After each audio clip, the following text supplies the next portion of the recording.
بسم اللہ الرحمن الرحیم الصلاۃ والسلام علیک یا سیدی یا رسول اللہ وعلی آلک و اصحابک یا سیدی یا حبیب اللہ۔ میں ہوں آپ کا میزبان محمد علی قادری رضوی اور آپ دیکھ رہے ہیں میرا یوٹیوب چینل۔ میں آج آپ کے سامنے مسلمانوں کے اختلاف کی بنیادی وجہ پیش کرنے جا رہا ہوں۔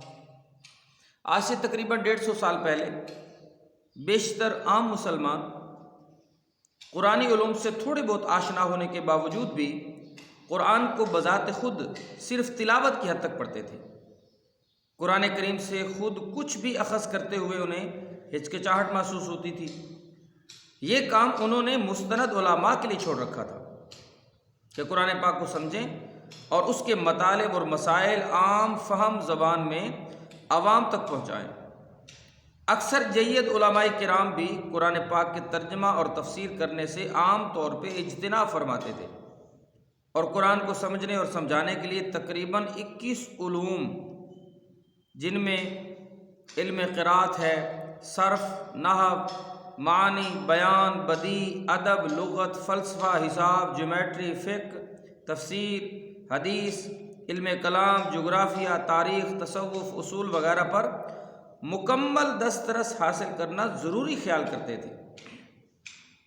ان تمام علوم کو حاصل کرنے کے بعد بھی وہ تقریباً تمام گزشتہ مفسرین اور مترجمین کو پڑھنا ضروری خیال کرتے تھے، تاکہ کوئی ایسی بات تحریر میں نہ آ جائے جس سے بجائے فائدے کے ان کی تحریر و تفسیر اسلام میں نئے فرقہ کا باعث بن جائے۔ اس طرح عام مسلمان بد مذہبی اور لادینی کا شکار نہیں ہوتے تھے، اور فرقہ سازی میں اتنی تیزی پیدا نہیں ہوئی تھی جتنی آج ہے۔ جمہوریت کے اس دور میں ہر شعبہ میں برابری کے دعوے کیے جا رہے ہیں۔ لوگوں میں علماء کے ساتھ بھی برابری کرنے کا خیال پیدا ہوا ہے۔ ہر شخص نے قرآن پاک سے بہمت خود علم حاصل کرنے کی کوشش کی۔ عربی سے معمولی شد بدھ رکھنے والے مترجم قرآن بن گئے، اور ہر آیت کا تفسیر کرنا اپنے لیے ضروری خیال کرنے لگے۔ ایسے لوگ بھی مترجم اور مفسر بن گئے جن کے بارے میں تصدیق ہے کہ انہوں نے باضابطہ طور پر کسی بھی مدرسہ میں عربی میں علم حاصل نہیں کیا۔ حساب میں ڈاکٹریٹ کرنے والے مفسر قرآن بن گئے، یہاں تک کہ ایسے ایسے دعوے دار پیدا ہوئے کہ قرآن کو دیگر علوم کی مدد سے سمجھنے کے اصول کو بالائے طاق رکھ کر قرآن کو قرآن سے سمجھنے کے اصول بتانے لگے۔ احادیث تک سے روگردانی کی، اور پھر ستم یہ کہ اپنا اصل نام قرآن رکھا۔ نتیجہ اب یہاں تک پہنچا ہے کہ خواندہ نہ خواندہ صرف انگریزی تعلیم یافتہ لغت کا معمولی طالب علم مفسر قرآن بن بیٹھا ہے، اور اپنی پیش کردہ تعویلات کو بھی وحی الہی جانتے ہوئے اس سے اختلاف کرنے والوں کو بلا تعمل کافر کہہ دیتا ہے۔ اسی دور کے متعلق حضور صلی اللہ علیہ وسلم نے خبر دی تھی کہ دین اسلام میں بہت سے فرقے بنیں گے۔ رب تعالیٰ ارشاد فرماتا ہے، جس کا ترجمہ یہ ہے کہ مسلمان اللہ تعالیٰ کی آیتوں پر گونگے اوندے ہو کر نہیں گر پڑتے۔ یعنی مسلمانوں کو چاہیے کہ قرآن پاک کو سمجھنے کے لیے بہت محنت کریں، نیز ہر ترجمہ اور تفسیر قرآن کو سمجھنے کی طرح نہ جانیں، تفسیر قرآن کو قرآن کی طرح نہ جانیں، اور مترجم یا مفسر غلطیوں سے مبرہ نہیں۔ مرزا غلام احمد قادیانی نے دعویٰ نبوت کیا اور ثبوت میں قرآن کی اس آیت کو پیش کیا، یعنی اللہ تعالیٰ فرشتوں اور انسانوں میں سے رسول چنتا رہے گا، وغیرہ وغیرہ۔ غرض اندھا دھند ترجمے بے ایمانی کی جڑ ہیں۔ آنکھوں پر پٹی باندھ لو، جو دل میں آئے کہہ دو اور قرآن سے ثابت کر دو۔ ان تمام گزارشات کے بعد احباب سے خصوصی طور پر درخواست کروں گا کہ تفسیر یا ترجمہ کا انتخاب کرتے ہوئے اس بات کا خیال رکھنا ضروری سمجھیے کہ مترجم اور مفسر کس حیثیت کا عالم ہے، اور قرآن پاک کا ترجمہ یا تفسیر لکھنے کا حق بھی رکھتا ہے یا نہیں۔ اگر اس میرٹ کا ہم خیال کر کے چلتے ہیں تو نو ڈاؤٹ ہمارے جو بنیادی اختلافات ہیں وہ ختم ہو سکتے ہیں، اگر ہم ختم کرنا چاہتے ہیں۔ اور اگر اسی طرح یہ سلسلہ چلتا رہا لوگ میرٹ سے ہٹ کے قرآن پاک کے ترجمے اور تفاسیر کرتے رہے تو مسلمانوں کے اندر روز بروز نئے فرقے جنم لیں گے اور روز بروز نئی چیزیں مسلمانوں کے اندر پیدا ہوں گی جو ان کے لیے اختلاف کا سبب بنے گی، ان کے لیے لڑائی جھگڑے کا سبب پیدا کریں گے۔ لہٰذا احباب سے، سامعین سے التماس ہے کہ قرآن پاک کا ترجمہ اور تفسیر اگر آپ پڑھنا چاہتے ہیں تو کسی مستند عالم دین کے پاس جائیں، وہ آپ کو قرآن کا ترجمہ اور تفسیر پڑھائے گا، سمجھائے گا۔ خود سے یہ کوشش کریں گے تو گمراہ ہو جائے گا۔ اگر خود سے اس طرح سے بندہ پڑھ لیتا، سمجھ لیتا چیزوں کو، تو اسکول، کالج، یونیورسٹیز ان کی کیا ضرورت ہے؟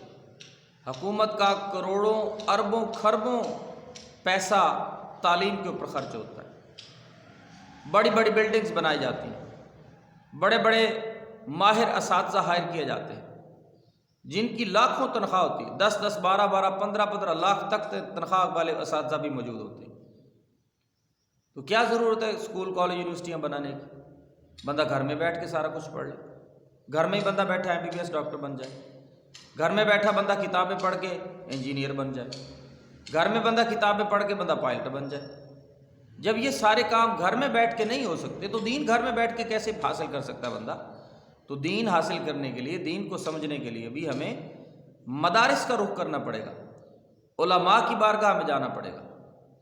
جن مولویوں کو صبح و شام ہم کوستے رہتے ہیں ان کے قدموں میں بیٹھنا پڑے گا، ان سے ریکویسٹ کرنی پڑے گی، ان سے درخواست کرنی پڑے گی، ان سے ہمبلی ریکویسٹ کرنی پڑے گی کہ ہمیں دین کے بارے میں بتائیں، ہمیں دین کے بارے میں سمجھائیں۔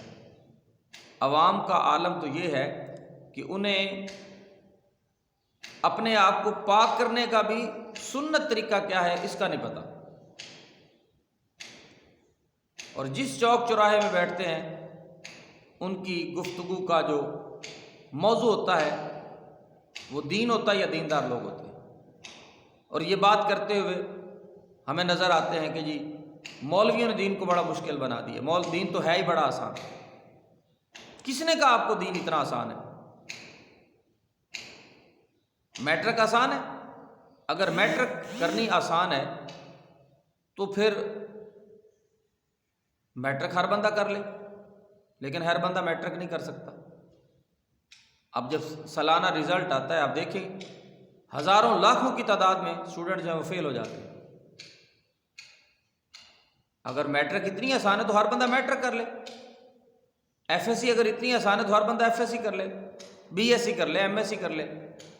ہزاروں لاکھوں کی تعداد میں اسٹوڈنٹ کالجز، یونیورسٹیز میں جاتے ہیں، کیا سارے کامیاب لوٹتے ہیں؟ نہیں۔ کیوں؟ اس لیے کہ ہر کے اندر اتنی قابلیت، استعداد نہیں ہوتی۔ لوگ اینٹی ٹیسٹ دیتے ہیں MBBS کے لیے، کیا سارے کوالیفائی کر جاتے ہیں؟ نہیں۔ جنہوں نے محنت کی ہوتی ہے، باقاعدہ اسکول کالجز میں پڑھا ہوتا ہے، اکیڈمیز جوائن کی ہوتی ہیں، ٹریننگ لی ہوتی ہے، باقاعدہ کورسز کیے ہوتے ہیں، باقاعدہ ساری چیزیں سیکھی ہوتی ہیں اساتذہ سے، وہی لوگ کوالیفائی کر پاتے، باقی رہ جاتے ہیں۔ جب یہ دنیاوی تعلیم، عصری علوم اور جن کا تعلق ہماری عملی زندگی سے ہے، ان کو حاصل کرنے کے لیے ہمیں گھر سے باہر نکلنا پڑتا ہے، اسکول جانا پڑتا ہے، کالج جانا پڑتا ہے، یونیورسٹی جانا پڑتا ہے، اکیڈمیز میں جانا پڑتا ہے، بڑے بڑے انسٹیٹیوشنز کو جوائن کرنا پڑتا ہے۔ ہمیں اگر کوئی دوسری زبان سیکھنی ہے تو وہ ہم گھر بیٹھے سیکھ سکتے ہیں؟ کبھی نہیں سیکھتے۔ انگلش چونکہ انٹرنیشنل لینگویج ہے، اس کو سیکھنے کے لیے ہم کوئی نہ کوئی اکیڈمی جوائن کرتے ہیں، کسی کالج میں، یونیورسٹی میں جاتے ہیں، جہاں کورسز کروائے جاتے ہیں، شارٹ کورسز 6 ماہ کا، سال کا۔ چائنیز سیکھنی ہوتی ہے ہمیں کسی نہ کسی ادارے میں جانا پڑتا ہے۔ ہم گھر بیٹھے کیوں نہیں سیکھ لیتے؟ کتابیں لے آئیں مارکیٹ سے، گھر بیٹھ کے سیکھنا شروع کر دیں۔